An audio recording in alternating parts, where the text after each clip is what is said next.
আসসালামু আলাইকুম। আমরা উপপাদ্য 3 পড়ব যে বলছে যুগল সরলরেখার মধ্যবর্তী কোণ।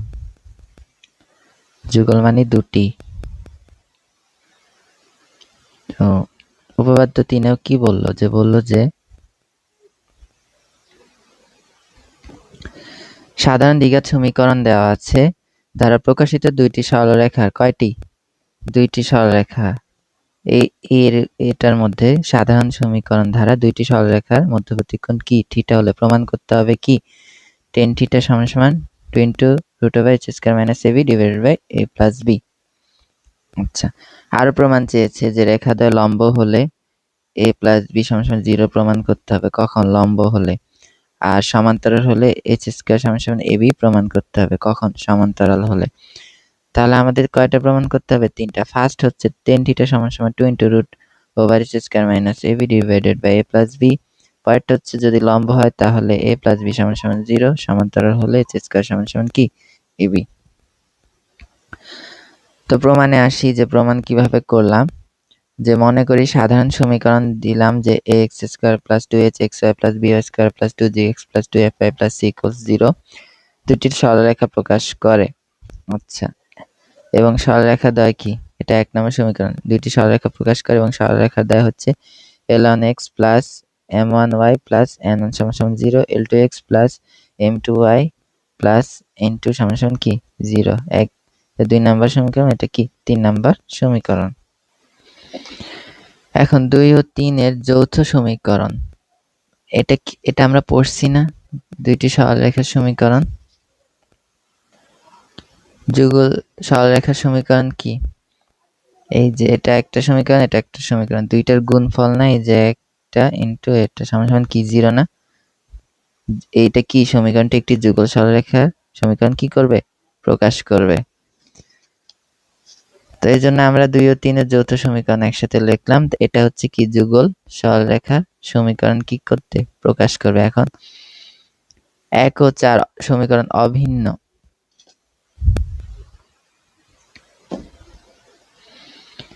1 ও 4 সমীকরণ অভিন্ন। সুতরাং আমরা পাই কি? এটা সমান a ধরছি a, আর এটা সমান কি b ধরলাম না? কার সাথে? 1 এর সাথে। 1 নাম্বার কি? সাধারণ সমীকরণ ছিল। আগের পৃষ্ঠা আমরা দেখব। 1 ছিল কি?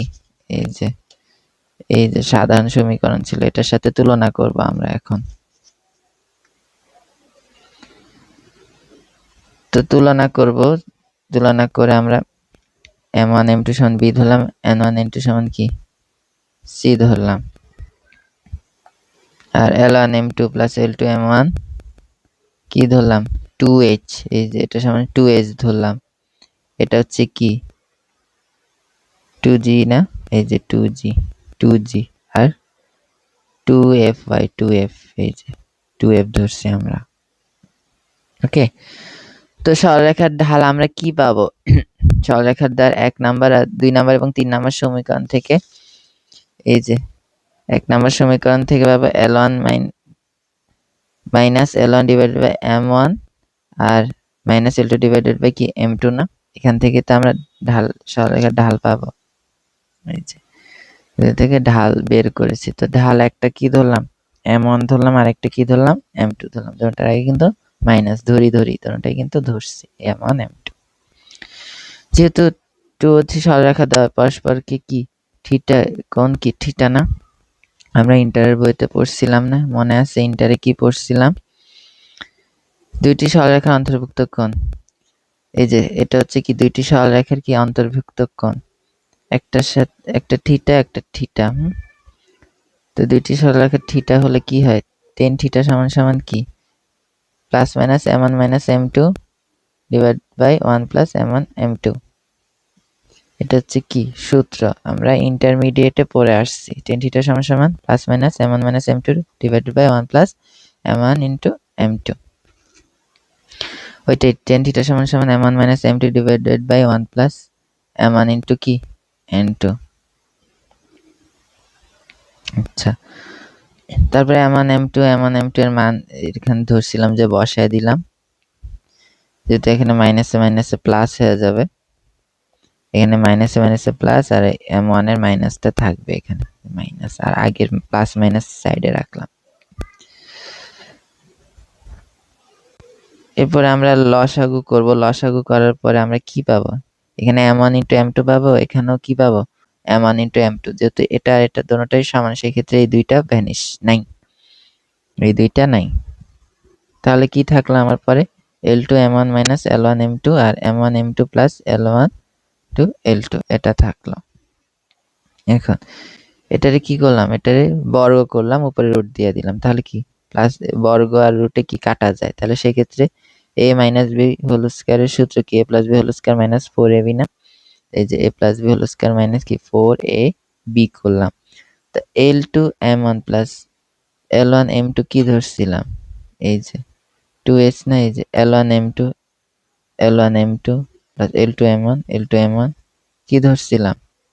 2h, এই যে 2h ধরছিলাম। তো 2h বসালে কি হয়? তো 2 এর জন্য 4 আর h তো h স্কয়ার থাকলো মাইনাস 4। l1 l2 কি ধরছিলাম? a, R m2 m1 m2 কি ধরছি? এই যে b। তাহলে আমরা এখানে 4ab দিলাম। আচ্ছা, এখন l1 l2 plus m1 m2 কি ধরছি? l1 l2 a না? a, আর m1 m2 কি b? এই যে b দিলাম।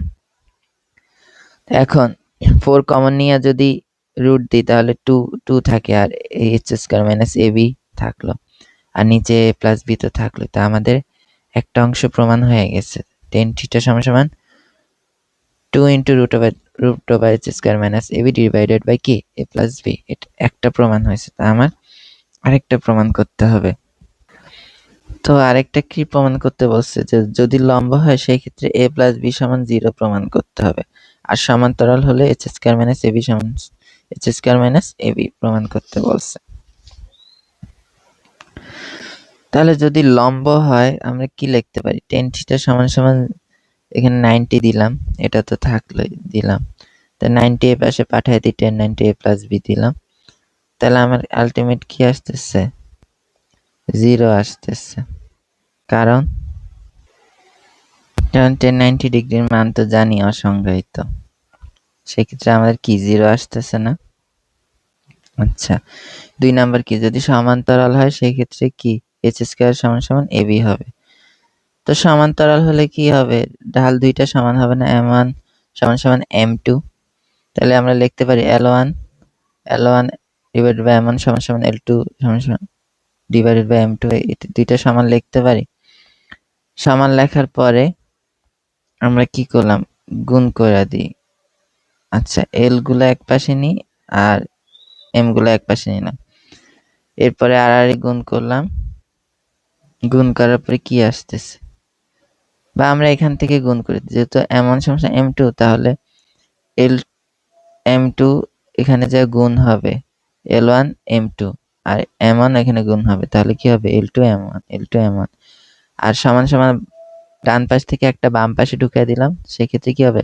যেটা ছিল প্লাস ওইটা হয়ে গেছে কি মাইনাস। এখন উভয় পক্ষকে বর্গ করি, যেহেতু শূন্য বর্গ করলে শূন্য হয় থাকলো। এটা কি লেখা যায়? a plus b whole square minus 4ab। তাহলে এটা সমান সমান তো জানি, এটা সমান সমান কি? h ধরছি না? এই যে l1 m2 plus l2 m1, এই যে l1 m2 প্লাস, আরে focus, l1 m2 plus l2 m1 2h না?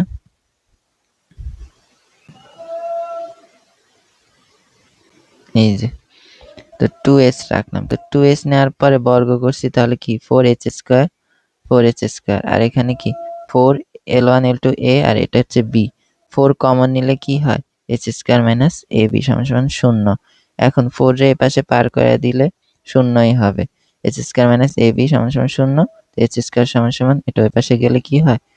ab হবে। এটাই হচ্ছে আমাদের অ্যান্সার, যেটা চেয়েছে। এই পর্ব এই পর্যন্ত, দেখা হচ্ছে পরের পর্বে। আল্লাহ হাফেজ।